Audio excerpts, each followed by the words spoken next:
Trebuie să documentăm cum se taie un pom care putea să mai trăiască încă 100 de ani.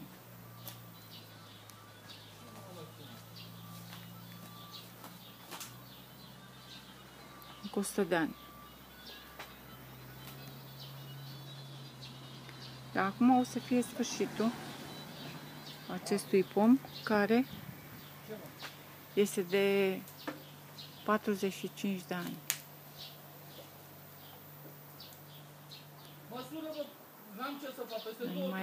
Nu mai avea cine să aibă grijă, să mențină, să facă curățenie după el.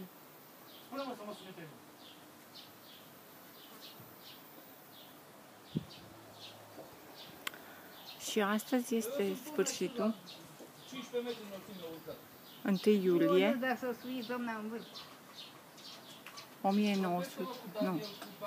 2014.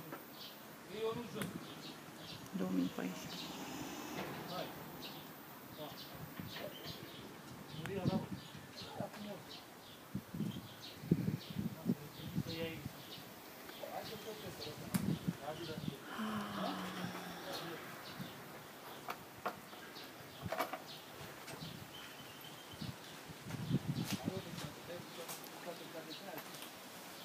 Îl mai avem și pe ăsta și ăsta tot la fel. Are aproape 50 de ani ăsta. 50 de ani.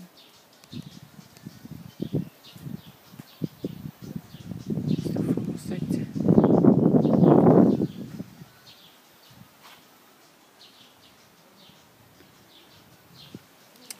În orice caz, eu am mai plantat și alți pomi.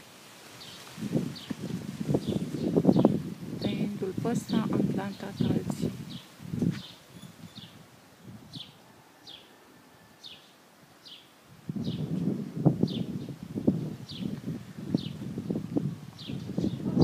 Am plantat foarte mulți pomi.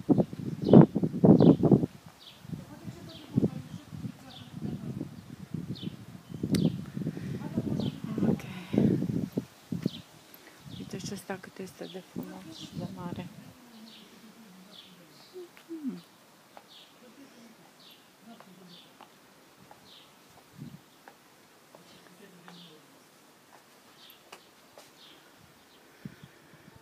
Uite cât de mare și este de frumos. Mai trebuie ajutat. Îl mai curăț și pe ăsta puțin.